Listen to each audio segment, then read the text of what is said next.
रोजमर्रा की तरह एक आदमी जिसका नाम मोहन चंद है, वह अपने घर से जंगल में शौच करने के लिए निकलता है। सुबह के लगभग 4:30 बजे या फिर 4 बजे के आसपास का वक्त रहा होगा। उस वक्त थोड़ा अंधेरा था, आसपास का कुछ दिखाई नहीं दे रहा था और जैसे ही वह जंगल की तरफ जाता है, अचानक उसको ठोकर लगती है और ठोकर लगने के बाद वह एक गड्ढे में जाकर गिर जाता है। इससे पहले कि वह अपने आप को संभालने के बाद उसे कुछ ऐसा लगता है कि जैसे कि उसके सामने कोई बैठा हुआ है, कोई है, और जैसे ही वह उसको छूने की कोशिश करता है, तब एकदम से डर जाता है। डरने वाली जरा-सी बात भी थी। अपनी जेब से माचिस निकालता है और माचिस निकालने के बाद जैसे तिल्ली जलाता है और देखता है तो सामने एक लाश पड़ी हुई है। लाश के जो मुंह है उसमें कपड़ा जो है ठुसा हुआ था और थोड़ा करीब से जो है जानने की कोशिश करता है, तो देखने की कोशिश करता है तो उसके तन पर एक भी कपड़ा नहीं था, हाथ बंधे हुए थे। इससे पहले कि वह कुछ कर पाता, जो है अपने आप को संभाल पाता, उसके मुंह से आवाज नहीं निकल पा रही थी। हिम्मत जताते हुए उसने चीखना शुरू कर दिया, चिल्लाना शुरू कर दिया और उसकी पुकार सुनने के बाद यहाँ जो अकेला मोहनचंद ही नहीं था, बल्कि आसपास के कई ऐसे लोग थे जो सुबह-सुबह जंगल में शौच के लिए आते हैं। उसकी आवाज सुनने के बाद 2, 4, 5 लोग उस गड्ढे की तरफ आ जाते हैं और वह भी उजाला करके सब झांकने की कोशिश करते हैं, तो सामने एक लाश पड़ी हुई थी। वह भी पूरी नग्न अवस्था में। उसको देखने के बाद जो है लोगों को कुछ जो है असहज महसूस होता है और आवाज सुनाई देने लगती है, जैसे कि सरसर की आवाज आने लगती है, जैसे कोई भागने की कोशिश कर रहा है। तभी लोगों ने मुस्तैदी दिखाते हुए, सतर्कता दिखाते हुए इस आवाज की तरफ दौड़ते हैं और देखते हैं कि 2 लड़के वहां से भागने की कोशिश कर रहे थे। उन दोनों को पकड़ लेते हैं और गांव वाले पूछने की कोशिश करते हैं कि आखिरकार तुम यहाँ से क्यों भाग रहे थे, क्या बात थी। यह बात आप केवल उन 10-20 लोगों के बीच ही नहीं थी, बल्कि यह बात अब गांव के अंदर भी पहुंच चुकी थी और गांव से सैकड़ों की तादाद में जनता, रात में लोग जब जंगल की तरफ भागने लगते हैं, तब उन दोनों लड़कों की हालत वाकई देखने लायक थी। और जब उन दोनों लड़कों ने गांव वालों को अपनी बात बताई, तो यह सुनने के बाद लोगों को इस कदर गुस्सा आता है कि वह उन्हें पीटने लगते हैं। लोगों को इन दोनों लड़के की बातें सामने निकल कर आती है, तो लोग दंग रह जाते हैं, सोचने पे मजबूर हो जाते हैं कि क्या इंसानियत इस कदर गिर चुकी है, क्या इंसान इस कदर जो है भक्षक हो चुका है, उसे रिश्ते की कोई परवाह भी नहीं है। आज की कहानी वाकई आपको परेशान कर सकती है, आपको झकझोर सकती है। आज की जो सच्ची घटना है आपको सुनाने जा रही हूँ। यह सच्ची घटना उत्तर प्रदेश का एक जिला है, मुजफ्फरपुर नगर, और इसी जिले का एक थाना लगता है।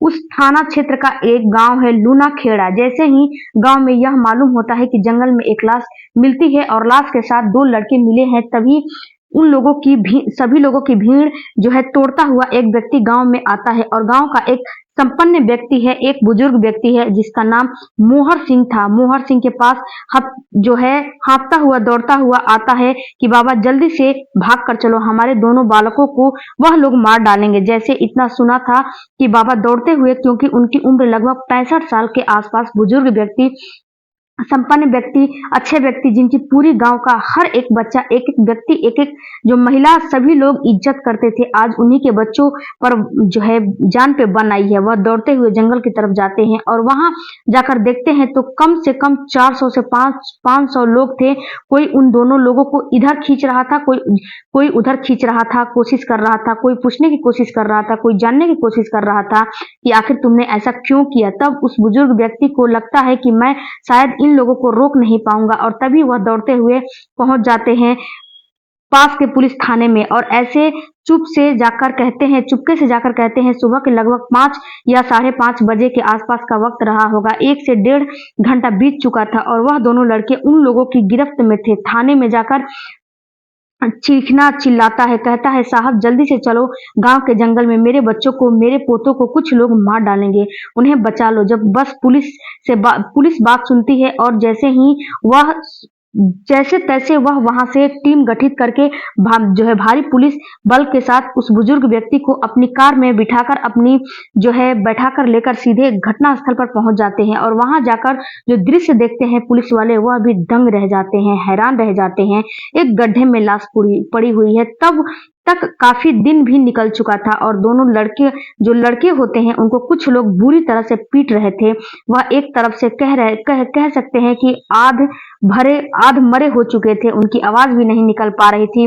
प्रथम दृश्य देखकर तो यह लग रहा था कि शायद वह मर चुके हैं। पुलिस ने आनन फानन में उन लोगों को तितर बितर करते हुए उस भीड़ को चीरते हुए दोनों लड़कों को उठाया। उठाने के बाद सीधा जो है उनको पुलिस थाने में और जो है हॉस्पिटल में भर्ती कराया जाता है। भर्ती कराने के बाद डॉक्टर ने कहा कि शायद जी नहीं, इनका बचना बहुत मुश्किल है, इसीलिए इनका मेडिकल जो है सेंटर रेफर कर दिया जाता है। और जो ही उस लड़के को आगे रेफर कर दिया जाता है तो जो डॉक्टर होते हैं वह बताते हैं कि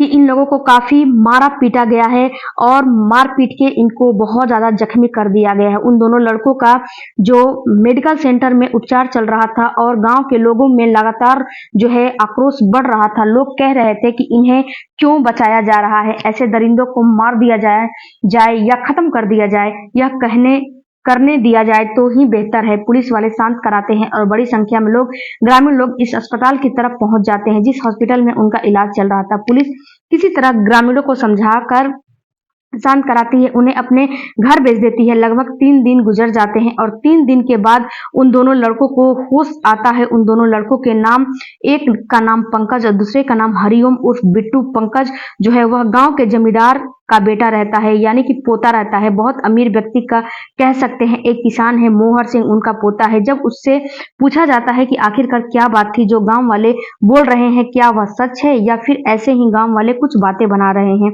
तो पंकज सिंह शुरू में तो पुलिस को गुमराह करने की कोशिश कर रहा था, लेकिन अभी वह पुलिस की गिरफ्त में था। पुलिस ने कहा कि यदि तुमने सच नहीं बताया तो जो ग्रामीणों द्वारा हाल किया गया है शायद उससे भी बुरा हाल तुम्हारा हो सकता है। तब पंकज से बातचीत की जाती है तो पंकज कहता है कि साहब, जब मैं 12 साल का था तब मेरी माँ मुझे छोड़कर चली जाती है, गांव के ही किसी व्यक्ति के साथ वह भाग जाती है। तब से हम, मेरे पिताजी, मेरे बाबा, हम तीनों अकेले रह जाते हैं। उसके पिताजी यानी कि सुरेंद्र सिंह, बाबा यानी कि मोहर सिंह और पंकज सिंह, यह तीनों ही घर के अंदर अकेले रहते हैं। और धीरे धीरे करके वक्त गुजरता है। काफी जब मौका मिलता था तो कभी मोहर सिंह खाना बना लिया करते थे, कभी वक्त मिला तो सुरेंद्र सिंह और बना लिया करते थे। और यह जो बच्चे की परवरिश बहुत अच्छे से हो रही थी, क्योंकि जमीन जायदाद वाले यह व्यक्ति हैं, सब कुछ ठीक चल रहा था। लेकिन जैसे जैसे वक्त आगे गुजरता है तो पंकज बताता है कि इसके पिताजी ने शादी करने के लिए साफ इनकार कर दिया था, लेकिन बाबा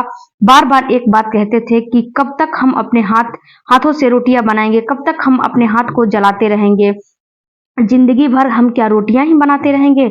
सुरेंद्र सिंह तैयार हो जाता है शादी के लिए और एक शादी करता है एक खूबसूरत लड़की से।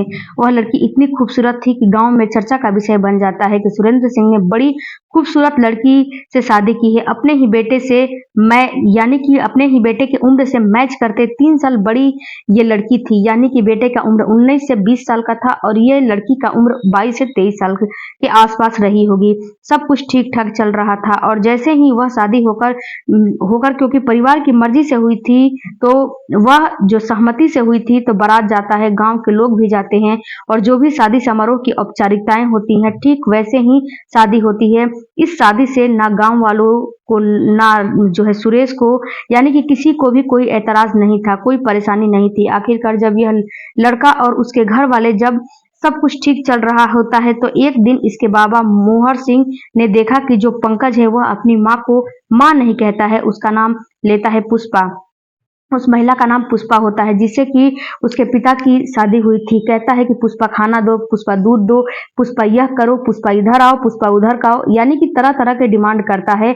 तो उसके बाबा को बहुत बुरा लगता है और बाबा पंकज को अपने पास बुलाते हैं, उसे बहुत पुचकारते हैं और दुलारते हैं। कहते हैं कि बेटा, चाहे उसकी उम्र कितनी भी हो, चाहे वह कैसी भी हो, वह सही में तुम्हारी माँ है, उसे माँ की तरह सम्मान दो, उसे माँ की तरह प्यार दो। अगर तुमने उसके साथ कोई अच्छा व्यवहार नहीं किया तो मेरे से जो है कोई बुरा नहीं होगा। आज के बाद यह ध्यान रखना, जब भी तुम घर में आगे जा, मेरी मर्जी के बिना आगे ना जाओगे ना पीछे आओगे। तुम अपने घर में जैसे पहले घूमते थे, रसोई में, घर के आंगन में, घर के किसी भी कमरे में, ऐसा नहीं जाओगे। तो सिर्फ मेरे साथ जाओगे, वैसे नहीं जाओगे। कहीं ना कहीं जब यह बात उसको पता चलती है पंकज को, तो पंकज अपने बाबा से कहता है, बाबा कोई शिकायत है क्या, मेरी कोई शिकायत की गई है क्या, मैंने कोई गलती की है क्या? तो कहते हैं कोई गलती नहीं की है, कोई शिकायत नहीं किया है, लेकिन मैं जितना कहता हूँ इस बात पर ध्यान रखना, तुम मेरे बहुत अच्छे वाले पोते हो ना। पंकज को समझाने की कोशिश करते हैं, लेकिन पंकज के मन में सचमुच ऐसा जो है विचार पल रहा था, कुछ ऐसा चल रहा था जिसकी शादी उसके बाबा को या उसके पिताजी को बिल्कुल भी यह शायद उम्मीद नहीं थी। एक दिन उसको जो है नाम लेकर, वही जैसे नाम लेकर बुलाया करता था कि पुष्पा मुझे खाना दे दो, बाबा ने सुन लिया। बाबा कहते हैं तुमसे नाम लेकर बुलाने को मैंने मना किया था, ये बुरी बात है, लेकिन तुम मानते नहीं हो इसको नाम नाम लेकिन तुम क्यों बुलाते हो? लेकिन वह जो है ये तुम्हारी माँ जैसी है, तुम क्यों इसको नाम लेकर बुलाते हो? बाबा ने फिर से समझाने की कोशिश की, लेकिन वह नहीं मानता है।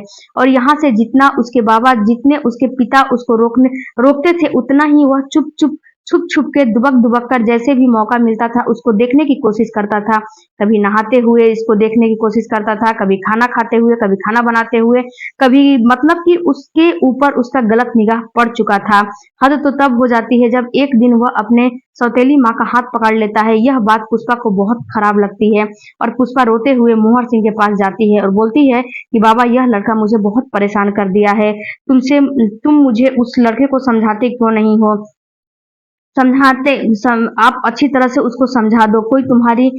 तब वह मोहर सिंह फिर से उस लड़के को समझाते हैं कि वह तुम्हारी माँ है, लेकिन उसके दिमाग में, उसके जहन में कोई ऐसे बात घुसने को तैयार नहीं था। छोटी छोटी बातें अपने दोस्त हरिओम उर्फ बिट्टू से शेयर किया करता था। वह सब बातें बताया करता था कि और मुझे जो मन है ना, बहुत अच्छी मेरी माँ लगती है।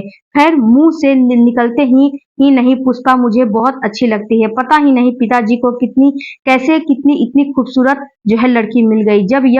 जब यह मौका मिलता था, इसी तलाक में रहता था कि कब उसके पास जाएं, उसको छूने की कोशिश करें। धीरे धीरे वक्त गुजरने लगता है, तब हरिओम और बिट्टू कहता है कि तुम्हारा जो मंसूबा है, तुम्हारी जो मंजिल है, वह शायद कभी पूरी नहीं होगी। इसके लिए तुम्हें एक काम करना पड़ेगा। और काम कुछ बताता है कि मैं तुम्हें कुछ गोलियां लाकर शहर से दूंगा, और जिस दिन तुम्हारे पिताजी घर पर ना हो, उस दिन तुम किसी खाने में या किसी ऐसे पेय पदार्थ के अंदर यह गोलियां उन्हें दे देना, और जब नशे में हो तब जो तुम्हारा मन करता है वह तुम काम कर सकते हो और कोई विरोध भी नहीं करेगा।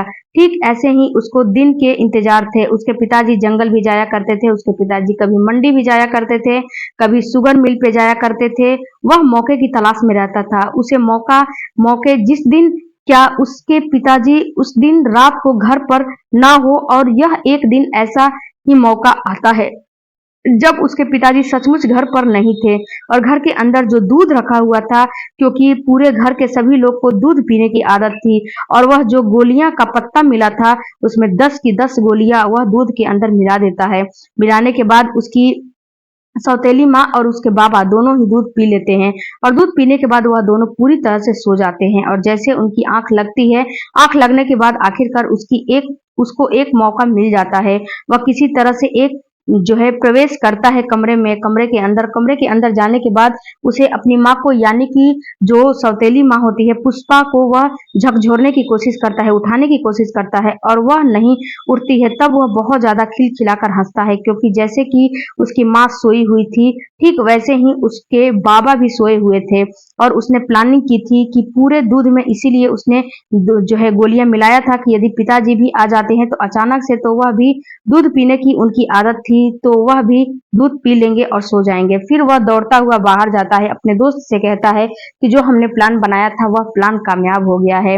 वह सोई हुई है, तो कहता है कि काम जल्दी से करो, और वहां कुछ करेगा तो शायद दिक्कत होगी। उसे जंगल की तरफ लेकर गए, उन लोगों ने लेकर गए। निकलते ही कुछ ही दूरी पर, यानी कि 100-150 मीटर की दूरी पर निकलते ही फिर से जंगल की शुरुआत हो जाती है। उसको अपने कंधे पे डालकर पुष्पा पुष्पा और सीधा जंगल की तरफ लेकर चला जाता है। जंगल तरफ ले जाने के बाद उसका दोस्त हरिओम और पंकज दोनों मिलकर उसके साथ बारी बारी से बलात्कार करते हैं।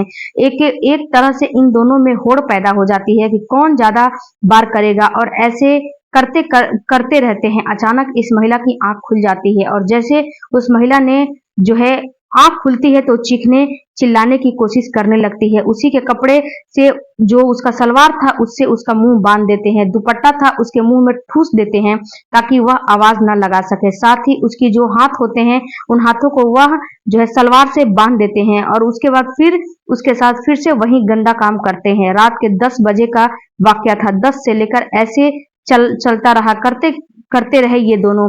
पता ही नहीं चला कि जब कब हरिओम कहता है कि शायद मुझे ऐसा लगता है कि सांस इसकी रुक चुकी है, यह मर चुकी है, तो वह शायद काफी देर पहले मर चुकी थी, उसकी सांसें रुक चुकी थी। शायद कपड़ा ठूसने की वजह से या फिर किसी और वजह से मारपीट भी कर रहे थे। कुछ ऐसी चीजें थे जो प्राइवेट पार्ट में लगातार खून बह रहा था। प्राइवेट पार्ट में रिपोर्ट में भी ऐसा आया है कि लगातार खून बहने की वजह से उसकी मौत हो गई थी और उसके साथ करते रहते हैं। तब उन्हें लगता है कि यह तो बहुत बड़ा पाप हो गया है। अगर यह बात घर वालों को पता चल जाती है तो घर वाले तो मार डालेंगे। तभी वह दौड़ते हुए घर जाते हैं वापस और घर से जाने के बाद वहां से 2 फावड़े लेकर आते हैं। फावड़े लेकर सीधे इस जंगल में पहुंचते हैं और वहां जाकर गड्ढा खोदना शुरू कर देते हैं। 4 बजने के बाद वह लगभग पूरा गड्ढा खोद चुके थे और उसी लाश को वहां से उठा के गड्ढे के अंदर डाल देते हैं। जैसे ही लाश उस गड्ढे के अंदर डालते हैं तब उन्हें याद आता है कि यह कपड़े जो बाहर उन्होंने उतारे थे, क्योंकि अभी 2 ही कपड़े थे, एक से हाथ बंधे हुए थे, दूसरा कपड़ा उसके मुंह में घुसा हुआ था। बाकी जो कपड़े थे वह जंगल में ही कहीं इधर उधर छूट जाते हैं। पूरी तरह से अंधेरा हो रहा था और वह कपड़े उन्हें नहीं मिल पाते हैं। दोनों ही मिलकर यानी कि पंकज और हरिओम इधर से उधर कपड़ों की तलाश कर रहे थे और कपड़े ढूंढते हैं। काफी अलग जो है ढूंढते ढूंढते निकल जाते हैं, क्योंकि वह भूल चुके थे कि आखिरकार कपड़े कहाँ है। तभी इस बीच में गांव का एक व्यक्ति जिसका नाम मोहन चंद्र, जो कि शौच के लिए आता है, उसको ठोकर लगती है, वह उसके अंदर गिर जाता है कि लाश पड़ी हुई है। उसकी चीखे पुकारे सुनने के बाद गांव के लोग, आसपास के लोग जब मौके पर आते हैं तो लोगों में यह बात चर्चा की विषय बन जाती है कि पंकज अपनी मां पर गंदी नजर तो रखता ही था, बुरी नजर रखता था। पता चलता है तो लोग उसकी पूरी तरह से उसको पिटाई करते हैं, क्योंकि उसने किया यही है। शायद इंसानियत में ऐसा कोई इंसान ऐसा कर ही नहीं सकता था जो उसने किया था। और वह महिला, उसकी उम्र कम थी लेकिन वह एक बहुत अच्छी महिला थी। उसके लाख बार कहने के बाद भी वह अपने जो है पति के साथ ही रहती थी और अपनी पूरी ईमानदारी के साथ वह अपने पति के साथ ही रह रही थी। लेकिन उसका जो पंकज, उसका जो सौतेला बेटा था, वह अपनी हरकतों से बाज नहीं आ रहा था और उसने इतना घिनौना जो है काम किया। पुलिस ने इन सबको गिरफ्तार करने के बाद, यानी कि उसके दोस्त हरिओम उर्फ बिट्टू और साथी पंकज को गिरफ्तार करने के बाद जेल भेज दिया। लेकिन जैसे ही घटना लोगों को पता चलती है तो लोग वाकई शर्मसार थे, परेशान थे कि इंसानियत में भी कुछ ऐसे लोग रहते हैं। इंसान उन्हें कहना शायद बुरा लगेगा, इंसानियत तभी शायद शर्म आने लगी है। उन्हें भक्षक यानी कि राक्षस कहें। आज भी यह लोग अभी भी सलाखों के पीछे हैं और यह घर पूरी तरह से बर्बाद हो गया है। और यह घटना आज भी उस इलाके में छोटी सी बात पर चर्चाओं में आ जाती है। यह घटना अभी भी चर्चाओं का विषय बनी हुई है। दोस्तों, इस घटनाक्रम को सुनाने का उद्देश्य किसी को परेशान करना नहीं है, बल्कि किसी का दिल दुखाना भी नहीं है। बेटे करनी चाहिए थी बुजुर्ग व्यक्ति को, उसे अपने पोते को समझाना चाहिए था। बेटे को नहीं शादी करनी चाहिए थी और इसे अगर शादी ही की थी तो उनके रहने के लिए अलग से प्रबंध कर देता, अलग से व्यवस्था कर देता। लेकिन घर वालों ने कोशिश भी की थी कि इसको कहीं अलग रख सके। अब सब कुछ बर्बाद हो चुका है। होनी को कौन टाले, और यही होनी हो के रहती है जो कि उस महिला के साथ किया था। और ये लोगों ने उसके प्राइवेट पार्ट में बहुत गंदी गंदी चीजें भी डाले थे, जो कि उसको इन्फेक्शन हो चुका था और ये डॉक्टर मेडिकल रिपोर्ट में भी साबित हो चुका है। मिलती हूँ अगले वीडियो में नए स्टोरी के साथ।